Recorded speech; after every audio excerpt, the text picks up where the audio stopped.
My name is Skip Rutherford, the Dean of the Clinton School of Public Service, and we're glad to have you this afternoon and for this very good program and discussion about health care. May I ask that you please turn your cell phones, Blackberries, and other electronic devices off. Let me particularly welcome Speaker Robbie Wills, Senator Steve Ferris, Representative Greg Reep, and other distinguished guests who are here for this program. I want to thank our volunteers for all their help and assistance, and we appreciate that. In 2005, Billy Tauzin became President and Chief Executive Officer of the Pharmaceutical Research Manufacturers of America, with two major objectives under his guidance, medical access and research, both of which are critical if we're going to tackle the healthcare problems in this country. He spent 13 terms representing Louisiana in the United States Congress and was one of the most effective leaders there, engaged in a wide variety of issues, and along the way not only made many friends throughout the country, but made many friends throughout Arkansas. Spent a lot of time here. Prior to that, he served in the Louisiana legislature. From a personal perspective, he knows personally in close hand about health care, about the hopes and the dreams, the concerns, the challenges that people face, because he has battled cancer in his own right. And so he comes from it from a very personal and sincere perspective. One of the good guys in government and one of the people that's made a big difference and is making a difference in people's lives. Would you welcome Congressman Billy Tauzin?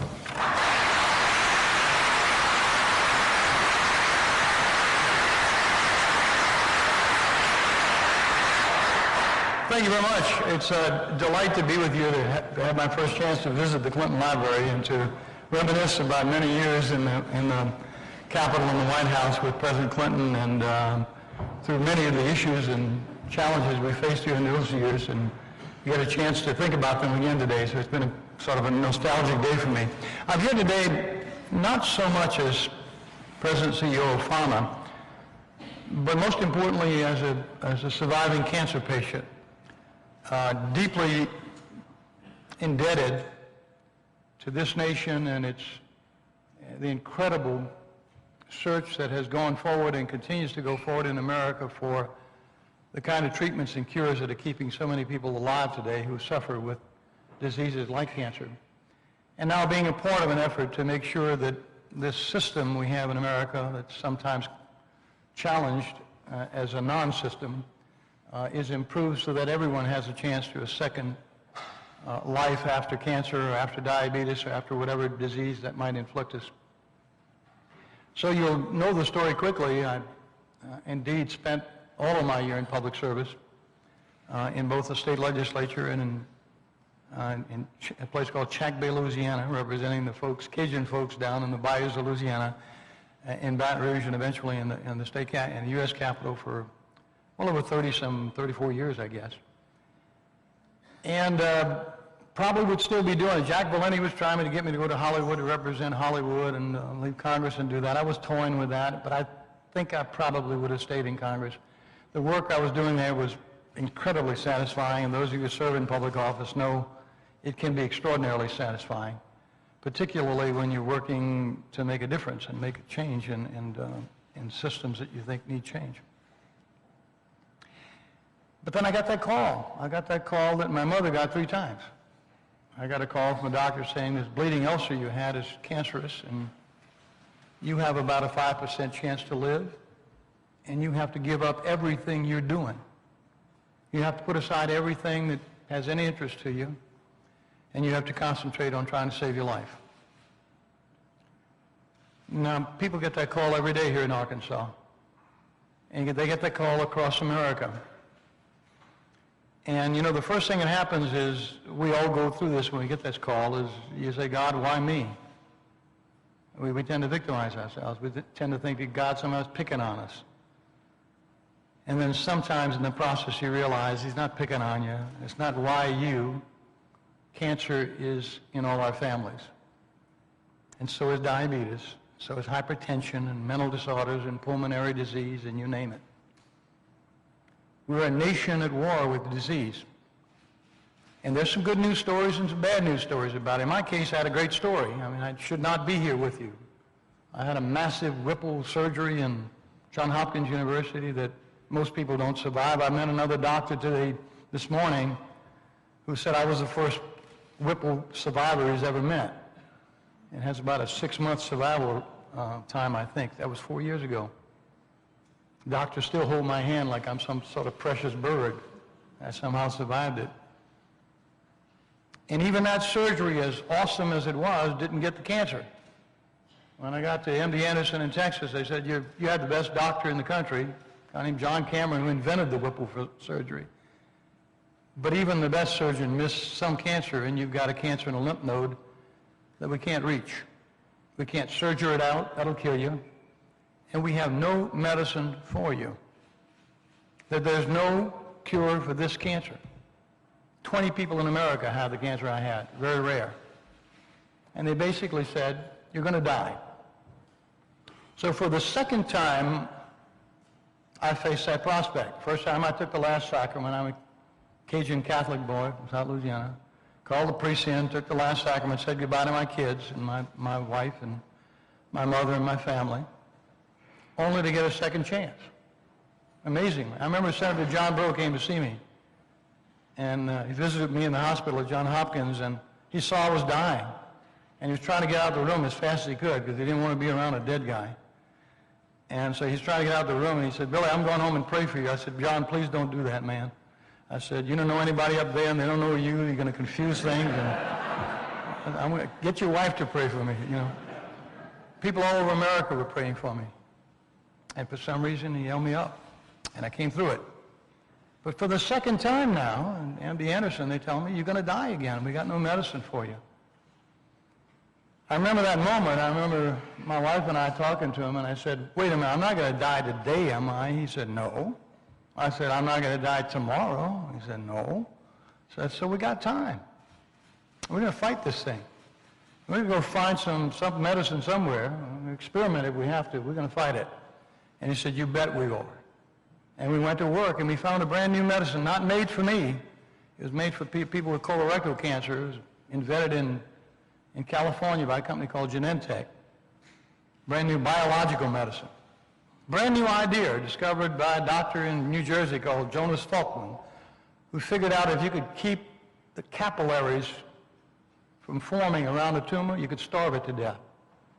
And so Avastin was invented to starve the tumors of their blood supply. And the doctor said, we're going to try this on you. It might kill you, because it might rip you wide open from all your surgery, because it's going to kill the capillaries. But it might save your life. I said, okay, gonna die, might die. I'll take might die right now. Give it to me. So we took the Avastin, year of chemotherapy, radiation. I'm standing in front of you cancer-free, cancer-clean, 4 years, when I shouldn't be here. I've got a second chance at life in a healthcare system that is giving more and more people a second chance at life. That's a good story. The good story is that I went to California, and I went and meet the people who worked for 15 years on that medicine. And I went and thanked them for my life and for all the lives they're saving. They spent $1.2 billion inventing that medicine, and they're saving now millions of lives with it. It's just been approved for breast cancer as well, and for liver cancer, and they're working on other cancers that they think it's going to help. I remember those people crying with me. We cried, we hugged each other a little bit, and they said, nobody comes back to say thank you. I said, yeah, but I'm working for the company now. I know where you live. Nobody knows where you live. I know who you are.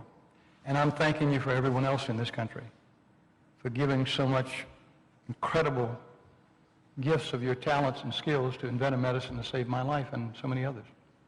2,700 medicines like that in the pipeline right now. 750 new cancer medicines being tested right now in clinical trials. Cancer death rates fell for 2 years in a row in America for the first time. Heart rates, heart strokes and heart attacks fell 25%. Way ahead of the Heart Association's goals for America. We're beginning to turn the table on some of these diseases. That's the good stories. Here are the bad stories. The bad story is that we spend 75 cents out of every dollar in America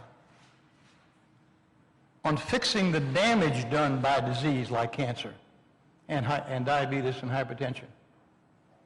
We spend most of our healthcare dollars on the damage done. If you're diabetic, we spend more money cutting off your legs and your arms and removing your kidneys and removing other organs and dealing with your blindness and your heart symptoms than we do with preventing diabetes in the first place. We spend all of our money on the damage done by disease. It's not a healthcare system, it's a sick care system.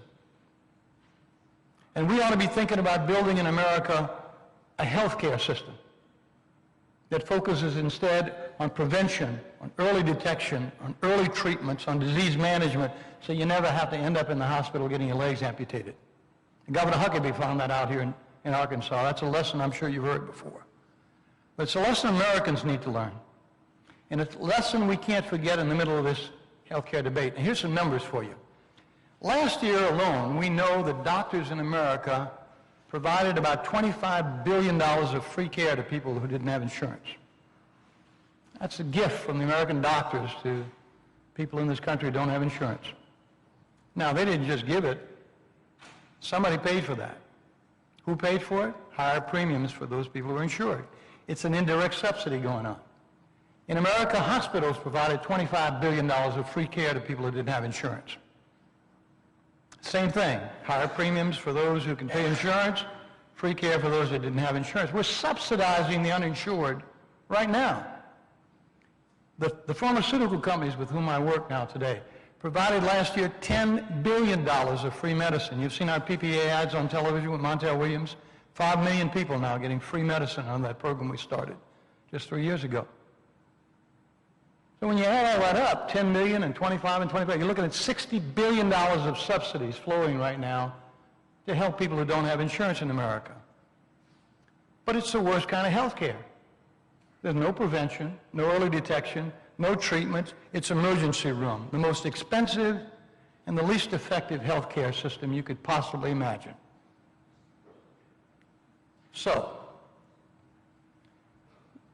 we think maybe we ought to change that.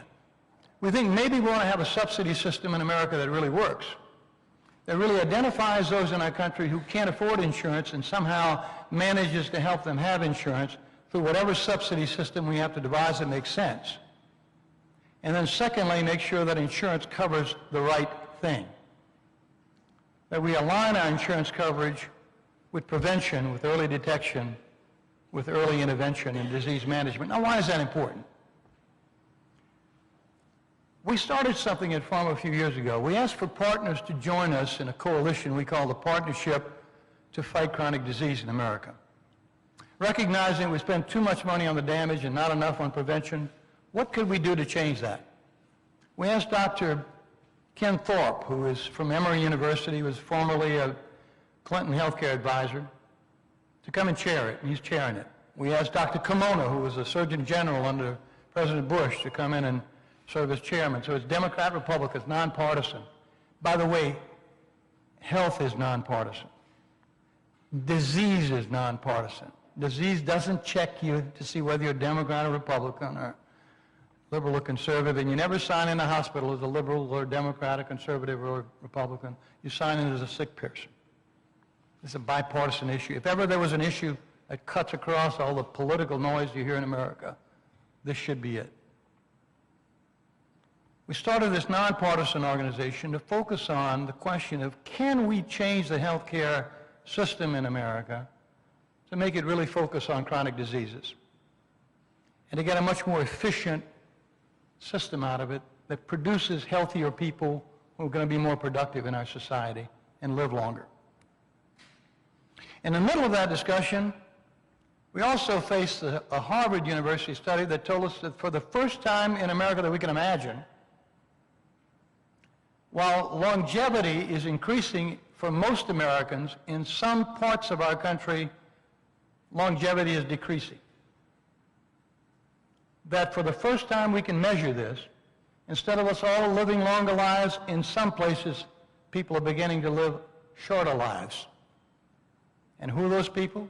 Mostly women, mostly minorities, mostly living in poverty sections of our country, who have health disparity rates that ought to shock any free country that believes in equality.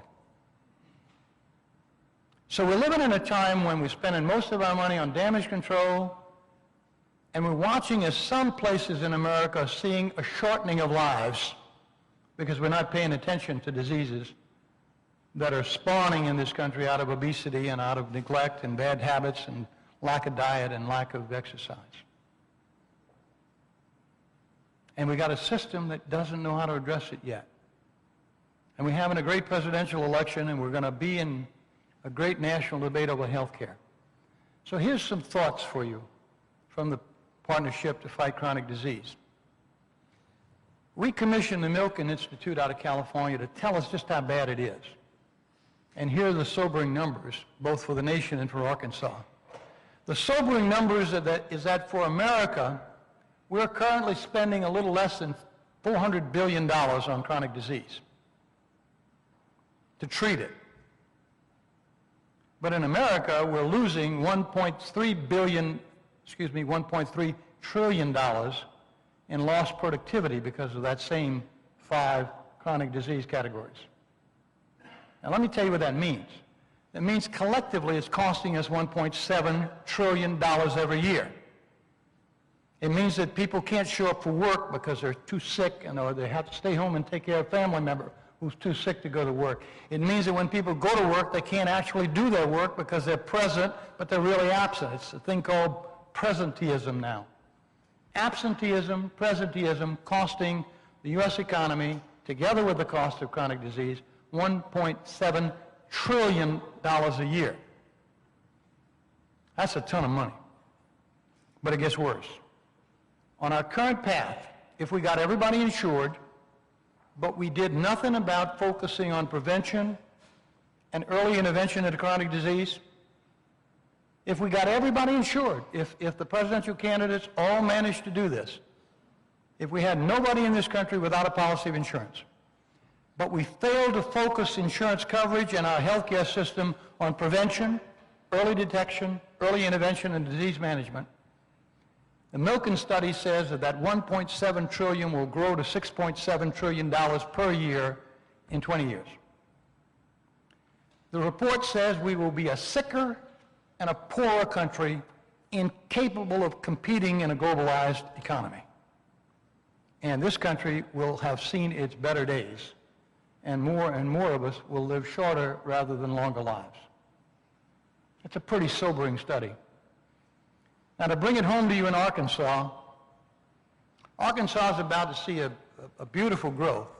Projections are about the year 2020, Arkansas is going to have 3.5 million people here. You're going to have a 70% increase in the number of people who live in Arkansas between the years of 60 years old and 69 years old, and a 35% increase in those who live in Arkansas who are over 70. And I can promise you, if the Milken report is correct, most of those people will have comorbidities in most of these 5 categories of chronic diseases. They will suffer either from diabetes, hypertension, some sort of heart disease, pulmonary disease, or some cancer. Mom's had 3 cancers, man. Cancer visits. Mom's a miracle. Miracle of early detection. Breast cancer in 1960. You know how many people survived breast cancer in 1960? Mom caught it early. Surgery, no chemo. Total cure. Mom got lung cancer in 1980. Caught it early. Surgery, no chemo, no radiation, cured. She got uterine cancer in 2002 when she's 82 years old, and she called me to apologize. I said, Mom, you're apologizing for uterine cancer? What's going on here? She said, well, they're going to do a hysterectomy. And I said, yeah? She said, well, I won't be able to have that little brother you always wanted me to get. I mean, what a spirit. Caught it early, got in there, cleaned it out, surgery, no chemo, no radiation. Early detection, early treatment, early intervention. Would have been better if Mom had lived a life of prevention and maybe had never had those cancers. But she did catch them early and we dealt with them. So here's a story for Arkansas. If Arkansas doesn't learn the lesson of prevention, early intervention, and disease awareness and healthy living, the numbers are staggering. Today you spend $2.6 billion on those same chronic diseases, and you lose about $18.5 billion in productivity every year. Imagine if Arkansas had $13 billion to grow with instead of to lose every year to chronic disease. Imagine if we could turn that around and actually prevent those diseases. How many hospitals we wouldn't need, and how many surgeries and how many hospital days we could avoid. How much savings we could achieve for the healthcare system here in Arkansas, Mr. Speaker.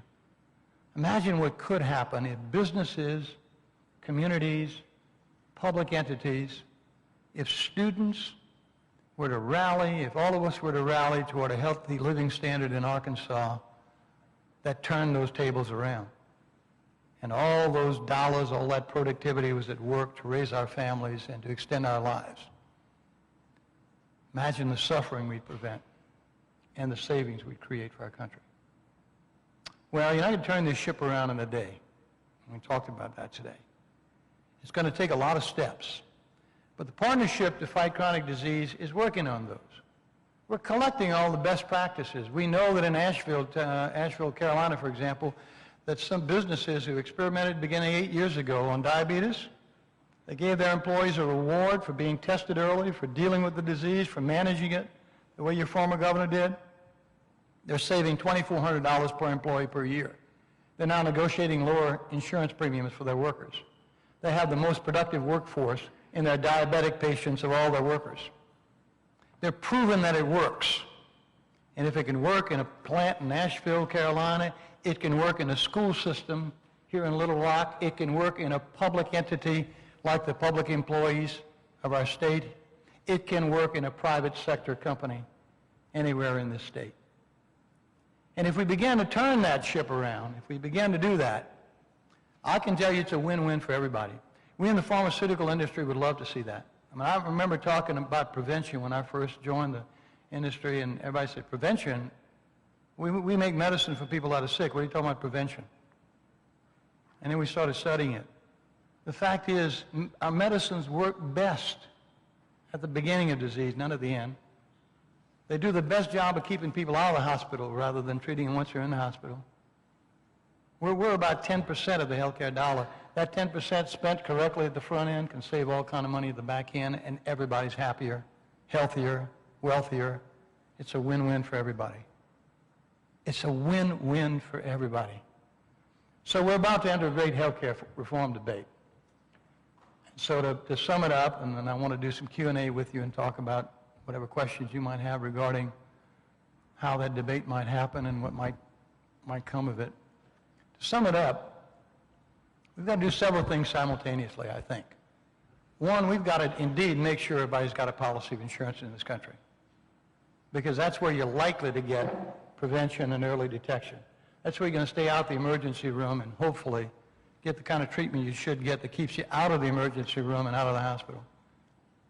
And we can do that in this country. We can do that in this country, trust me.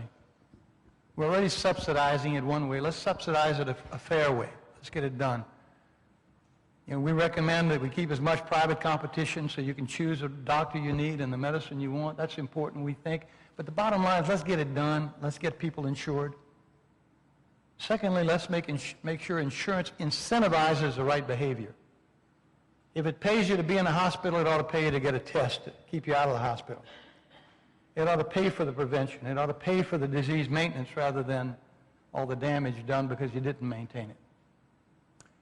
Thirdly, let's start working our communities, bottom up. I came out of a very poor rural community in Louisiana. We didn't have doctors. My mom and dad were delivered by midwives. I was delivered at home.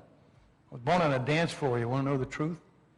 My dad bought my grandfather's dance hall and built his house in it, and I was born on that dance floor. And I can dance, too. I grew up in that kind of a community. We didn't have a lot of health care. We had Cajun traiteras who treated us when we needed help. And we suffered. We didn't have good drinking water. We didn't have a lot of things. A lot of folks in this state are in that shape. So we got to work on the health disparities that exist in this state, in this country. It's unconscionable to me, it should be to you, that we live in a country that preaches equality, and yet some people in this country never grow up to see their grandkids because they're black, because they're Hispanic, because they live in a poor minority section of our country. You know, the most blessed gift I got out of the gift of a second life was, believe it or not just another beautiful day on the planet and another morning to see the sun and another afternoon to see the sunset. The most wonderful gift I got out of this second chance at life was to meet two beautiful grandchildren my son and daughter-in-law gave to me in the last year and a half. To meet those two little kids and to give them a chance to know their grandfather. And when you think in this country, trust me on this, go look at the statistics. There are people who will not likely ever know their grandparents because their grandparents die much sooner than they should because of the health disparities that exist in this country. We can't let that continue in this country. To sum it up, we need a new health care reform that insures us for the right things, that focuses on prevention, and that's equally accessible to all the citizens of this great country. And I'm telling you, you can do it. It can be done if we're smart enough to put our politics aside, to forget we're Democrats and Republicans or liberals or conservatives, and remember that we're all patients, and that we all need each other's help to make sure that each one of us has access to the same second chance I was given. It gets down to that. Thank you for your patience and for listening.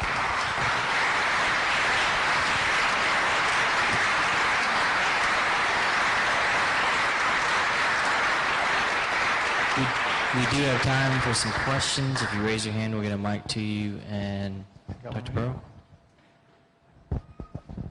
I am a physician, and we spend an inordinate amount of money in the final days of dying. If we stopped doing that, we'd have more than enough to do what you're talking about in prevention. This country is predominantly Christian in belief system. The belief system says there's a better life after death than what we have here. But many people come into the hospital and say, do everything to keep grandma alive a few more days because they don't have to pay for it. I talked to the Rand Corporation about this, and they said, because they were here talking about how to save money, that we've talked about it. But they also said we're afraid to bring it up. Yeah. How do we start a discourse in relationship of living what you believe in relationship to actually doing what you're talking about, turning this country around? Well, what a tough question. When you asked me about a medicine or something, I've been New Year's Day, I was scheduled to go see those two little grandsons in Carolina. I got a call to turn around and go to Thibodeau. My mother was in the ICU unit dying. And so I rushed back with my wife, and we went with my sisters and stayed with her. She was praying to Jesus to take her. And she was mad at hell at my sister for keeping her alive, for bringing her to the hospital. Well, she shouldn't have had a problem. You know? She's healthier than you and I right now. She's amazingly strong. She's 89. She's tough as a tack. Shouldn't have been in that ICU unit, except for the fact that she had a little fluid around her heart. Be dealt with very easily had she gone in early enough. My sister got her in. I convinced her that she shouldn't be committing suicide, and she ought to stay around with us if God wanted her to. It wasn't her right to call it. It was God's right to call it. But in the meantime, we did something. I mean, Mom signed a living will, and my sister has authority from the rest of us in the family to act on it, not to keep her alive artificially, but to treat her when she's sick. We did something I never even thought we'd ever have to do. I mean, we sat down as a family and we worked it all out together. We sat out with Mom and we said, now Mom, what's your wishes? We want to know. We will not do anything you don't want done. On the other hand, we don't want to obviously deny you any day on earth that you're entitled to. So as a family, we worked that out. I mean, most families don't even have a clue about how to do that. And we had to learn. And in the process, we had to learn what our mutual responsibilities were. It's a good lesson for all of you to think about. I mean, I'm in Washington most of the time. My sister's down there. It's usually true of most families. There's one member of the family close enough who has all the burden. And so my youngest sister, Karen, is right there and has most of the burden of my mother. My other sister has her own husband who's in trouble, and my other sister's far away too. So we all agreed on our mutually shared responsibilities. I'm doing things that the others can't do. They're doing things I can't do, and we're all working together for Mom's best care. We've got her, you know, with the resources Dad left her, what we're providing, we're providing the best of care we can for her. But she's making the decisions, and she signed the living will. Now, Americans are going to have to learn to deal with that. I mean, we're living, in many cases, into those stages where doctors, amazingly, can keep us alive way past the time we ordinarily would be alive. And those are going to have to be family decisions. And you're right, there's a lot of money to be saved if you don't do that. On the other hand, these are people's lives, their moms and dads, and who want to live, and their families who want to keep them around. And those are deep personal decisions, and we still have to respect that. You touched on something you all ought to think about in terms of health care. There are a lot of countries in the world that make the decisions for families. In Europe, for example, you can't get prostate surgery in Great Britain if you're over 70 years old. You can't get an Alzheimer's drug approved for you in Great Britain if you're 70 years or older. That's kind of when you need it, I think. You can't get it under their system. They make life or death decisions as a government agency about who's entitled to what surgeries and who's not. I don't even want to do that in America. But we do it with transplants to some degree, and we do rely upon families to make family decisions the way my family and I were called upon to sit down and do that. If you haven't thought about it, think about it, because it's going to be one of the debates in terms of how we deal with an aging population and how we collectively deal with the last days of life. You know, the best answer would be that you and I and everybody we love would be healthier until the day we die. That would be wonderful if that were possible. The worst answer is that we get sicker and sicker and sicker, and we never know when to call it off. Sort of like a presidential primary that never ends. It's a tough question. Really tough. Anyone else? Yes. Gene? They'll bring your mic, I think. Yeah, in the back, in the orange. Yep. Tough one, Doc. Hi, you spoke about the plant in North Carolina that was giving incentives to its employees. And I was wondering, I know in other countries, for example, Great Britain, they give incentives to physicians if they can actually get their patients to meet certain standards. Yes. And I was wondering if, we already have a system kind of set up with that with Medicaid, where the primary care physician is the gatekeeper. They control the access and the referrals to other areas. I was wondering if in your opinion, giving incentives to physicians here in the United States to have their patients be covered early, to have them get this preventive care, if that would be something that would be viable in our system, or if it's something that you think would be kind of out of the question. Well, it's very viable. It's all wrapped into several concepts that are being discussed in Washington and around the medical communities and healthcare provider community called evidence-based medicine and comparative quality care. In Europe, they use some of these theories to control the cost of medicine. So it's a cost control decision. We hope in America it's a little more than that. We hope it's a quality-based decision. Is the doctor using the therapy that's going to get you the best result? Is he using the best medicine? Is this the best medicine or is there a better medicine? Which is the best for you? What I learned as a cancer patient, and there are physicians in this room and can verify this to you, is that we're very genetically different as close as we are genetically. Each one of us reacts to medicines differently. When I took all my chemo, the guy sitting next to me took the same chemo, had totally different. He was losing hair, I was growing hair. Go explain that to me. I don't know. He had worse side effects, I had less side effects. I had some worse side effects in one area, he had less. We react to medicines differently, we react to treatments differently. And doctors will tell you that's the reason why in America we so value the doctor-patient decision-making process. Because what they do is they experiment a little bit. They'll try this medicine on you, see how well it works. If it didn't work well, they'll try a different version or something, because they're trying to get the quality result for you. And there's talk about how to implement incentives for more and more of that to occur. One of our companies, for example, says, you know, we give a warranty for automobile parts, maybe you ought to give a warranty for medicine and medical decisions. You know, I had my eyes done, LASIK, the other day. I had trifocals. I took a chance. I went over there and said, the doctor said, you want me to fix your eyes? I said, yeah. I said, but I was told I was not a candidate. He said, Billy, we have jet planes now. And with all the new computers and all the new science, he LASIKed my eyes, and I can see perfectly well, close, far, everywhere. It's amazing what he did. But he gave me a warranty. He said, if anything goes wrong, you come back, we'll correct it. Well, guess what? 6 months later, I was seeing little halos for my eyes. Went back in, he corrected it. I see perfectly well. No charge. He warranted his work.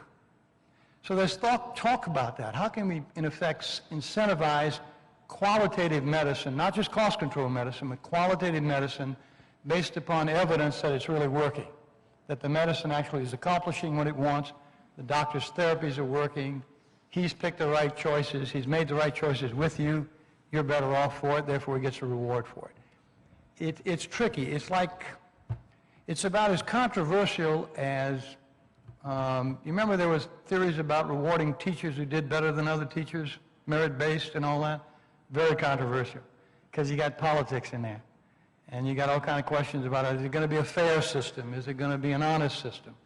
So it's fraught with difficulties, but it is being talked about, and there are discussions right now at CMS, which is the Centers for Medicare and Medicaid, to implement programs like that. There are talks in the private sector about how those incentives might work in insurance programs. Right? Hi.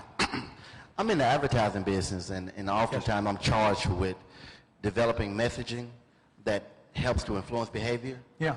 As you mentioned earlier, obviously there's a huge disparity, health disparity among people of color. And I'm just kind of curious as to what the Pharmaceutical Association does from the top level to speak to this indifference, because it seems to be that no one's really addressing that issue. It's addressed, but it's not really, there's never been for lack of a better word, there's never really been a targeted message or a targeted effort. What is the Pharmaceutical Association doing to maybe Well, we're doing a number of things. We're having meetings around the country with the purpose of gathering folks in the minority communities who know something about it. Because first of all, I think you got to listen before you talk. And so we're listening a lot to find out what are the barriers to access. We're learning, for example, that not enough black physicians participate in clinical trials. We've got to change that. I mean, the more doctors have experience with medicines and clinical trials, the more they know how to use them properly, the better access they have to the newest medicines that might be available, the more they can spot a problem because they've got some experience with patients in that clinical trial area. We've got a real problem. We met with the family physicians the other day. We don't have enough family doctors in America serving rural communities. Access to care is a big one. How do you get care to people when, you got a facility here in Arkansas where there's an 82-year-old physician, the only one left in that community. And he can't retire. He wants to retire, can't retire. He's the only doctor around. How do you solve that? And we got to think about that in the nation. How do we make sure we have physicians and healthcare workers available in parts of the country where right now there are none, or there's a shortage and doctors are moving to specialty areas in the country. We got to think and talk about how, in fact, the education reaches some of the poor, less educated communities of our country. I mean, there's a lot going on in the country about better nutrition, about learning what to eat, what not to eat, how to eat it. It's not just quantity of what you eat, it's what you eat. The old adage, you are what you eat, we're learning that's true. And if you eat bad stuff, you're going to have bad results. A whole lack of education in many communities in America about what that means, because we have old habits we've built, and to break those old habits is going to take a lot of cultural change, and that's going to take a lot of education. How do you bridge some of that? I don't know. we got 5 million kids eligible for S-chip in America and signed up, most of them in minority communities. How do you reach those kids? How do you reach the parents who have signed their kids up? You get the kids S-chip coverage, you got a better chance of detecting asthma and diabetes in the child early and dealing with it before it becomes rampant. But how do you sign them up? What we're doing is we're having listening sessions. What's the barriers? Why don't people come and sign up for Medicare Part D when it's totally free to them in Medicaid? With 2.5 million seniors can have totally free medical coverage in terms of prescription drugs, haven't signed up for it. Where do they live? Why haven't they signed up? Are they afraid they're going to lose some other benefit if they sign up? They won't, but if they're afraid of that, they won't sign up. We're learning their fears like that, their barriers like that. So we've begun by doing that, by having listening sessions around the country. We're working with the Hispanic and the Black Caucus and the caucuses of all the state legislatures right now to learn from them about what we might do in terms of both state and federal action to bridge some of these gaps. We're meeting with the black pharmacists and the Hispanic pharmacists of the country to find out what they can do. They're the most trusted healthcare providers in the country, much more than doctors and pharmacists and pharmaceutical companies. They're the most trusted people in healthcare, believe it or not, today. And the black pharmacists can be a big, influential, credible voice to make a difference in access to healthcare in those communities. So we're working with them to see what we might do. We're working with the minority medical associations, the NMA and others, to see what we might do collectively. And Larry Lucas is here, who's working on disparity programs, and he can tell you we're looking for more ideas and we're looking to engage more partners in the effort. So there's a lot coming out from on top. But I got to tell you, I think it's going to take a lot bubbling up from the communities. If we're going to bridge the gap, we're going to need trusted voices who are credible in the community, whom people will believe when they say, look, if you sign up for this, you won't lose your other benefit. Come sign up for it. Get your kid enrolled in S-chip. Get yourself enrolled in Part D. Make sure you have access to this insurance program, because that's where you're going to find the early detection and the treatment. If not, your kids are going to suffer with asthma and diabetes and eventually end up in an emergency room somewhere. And that's a hard lesson. The final thing is, at a breakfast this morning, somebody suggested working with the kids themselves. If you can't reach the parents, and let's be honest about that, as we get older, we get, 12 o'clock blinking on the VCR syndrome. You don't know all the new technology, and you get a little blinded. Young people open ideas. We're looking seriously at what can we do among the youth of minority communities to educate them directly rather than counting on the parents who may not have the education themselves or the inclination to help. A lot of different ideas, but we're looking for some if you got any. Yeah. Right in front of you, Bob. Yes, ma'am. This is on a slightly different tack than what you've been talking about, but what strategies does your organization have to deal with the continually escalating costs of prescription drugs? Well, let me play a little game with you. We got a lot of students in the room, huh? Let's do a game here. What percent of healthcare do you think was medicine in 1965? Take a shot. Okay. What percent do you think it is today? Take a shot. Come on, we're just having fun. What? 75. That's typical answers. In 1965, the percent of medicine in healthcare was 10%. Today it's 10 to 11%. Same range. Now, the reason you think it's a lot higher is because insurance doesn't cover it well. Big co-pays, lack of coverage. Hospital and doctor expenses are covered about 39 cents out of 40 cents. Only about 2/3 of medicine costs are covered. We all pay the rest out of pocket. So you pay a higher out-of-pocket cost for most medicines, and the co-pays are higher. That's number one. And number two, what do you think the inflation rate in medicine was in the last 12 months? Take a guess. How much? It was 1% last year. Yeah, it's not as high as you'd think. The reason we think, yeah, I know. I was having fun with you. The reason we think it's a lot higher is because when we get a new medicine, it's generally an expensive medicine. And let me tell you why that is. I mentioned there were 2,700 medicines in the pipeline today. The pipeline is first stage clinical trials, second stage clinical trials, and broad-based clinical trials. The process lasts about 15 years. When a company invents a new medicine, it files for a patent right away, and the 20 years starts running on the patent. They use up about 15 years doing the clinical trials, and they'll spend about $1 billion per medicine. And then at the end of that period, they may have only 5-6 years left of the patent life. So you only have a short time to capture all the costs of development. So it makes for a very expensive product at the end. The reason inflation is going down, though, is because generics are playing a bigger role in American medicine. 67% of all the medicine we take in America is now generic, highest in the world.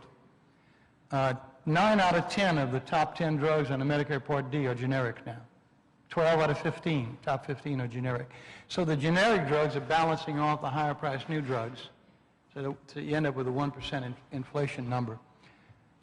The difficulty is how do you keep the research going that produces those new products and at the same time pay for all that cost of development. It's a very, very sick model. It needs to get repaired. We need a much more efficient model to develop, test, know everything we can about a medicine, and get it out earlier so that you don't have to charge as much as you have to charge in a short period of time to recapture the cost. Here's the bad news. 7 out of 10 medicines, as much as we're paying for new medicines, won't capture that cost. It takes 3 big blockbusters to capture to cover the cost of all the failures and all the successes that don't match up in the marketplace. And then you got the surprises like Vioxx and like Fen-Phen, where you got all the lawsuits, and it really complicates the situation. So the answer is, I wish we had a system that could develop medicines cheaper and more effectively. Will we get one? If we don't invent one in this country, they're going to invent one in Indonesia. They're going to invent one somewhere else in the world, and all of a sudden all this research is going to move over there. That's my big fear. So the answer is not easy. The good news is the inflation is down. The average cost is going down. The bad news is if you need a brand new medicine like Avastin, it's going to cost you an arm and a leg, but it's still worth living. And thirdly, if you got good insurance, and insurance covers more and more of the medicines you really need, that's going to help address that problem. But as long as insurance doesn't cover and you're paying a higher and higher copay, it's going to continue to be hard. And then we got to work on copays. So my best advice to you is, let's work on getting those copays down on medicines. Let's have the same coverage for medicines that you got for other medical services. Time for one more question. Annie? I want to go to your projection. If all of the baby boomers start the preventive, and they live to be 110, what is the productivity to keep this country afloat under capitalism? Where's the money going to come from? If I'm well and happy and I'm 110 because I did do the prevention, where am I going to put something back into the economy that makes it stay afloat? Well, first of all, the good news is that we can work longer, and we are. I mean, I'm going to be 65 in June, and my grandfather died a very old, sick man at 65. I get out and play tennis. He couldn't walk on a tennis court. I mean, we're living healthier, more productive lives if we do, in fact, take care of ourselves. We can continue to contribute for a lot longer. More and more companies are moving their mandatory retirement age up, so let people work longer if they want to, because we can. And frankly, I don't know about you, but I like doing things. I like, when I quit working, I'm gonna still do things. I'm gonna still be contributing to charitable causes and working, and I just want to do things, So the first answer is that we will be more productive as we get healthy. If we can live longer lives but healthier lives, you stay more productive longer. You can continue being a productive element in society. The other answer is that, look, let's face something. When we started Social Security in America, there were 15 workers supporting one retiree. We're down to 2 right now, a little over 2 supporting 1. We're about 2.5 supporting 1 worker. So we're down to the nubby grubs here. We got to worry about that. I mean, we got to worry about a system that we've all come to rely upon as our retirement system when it's not really the total retirement system. We all have to think about supplemental retirements. We got to do what we can to build for a life that's going to be hopefully a little longer than we expected. And we're seeing that in families more and more, that they haven't planned for the long life they're getting. So you're right, while we're fighting to get a longer life, we also have to be planning for a longer life. That's what this family meeting I had with my sisters was all about. We never thought Mom would live to be 90 or maybe 100. We put an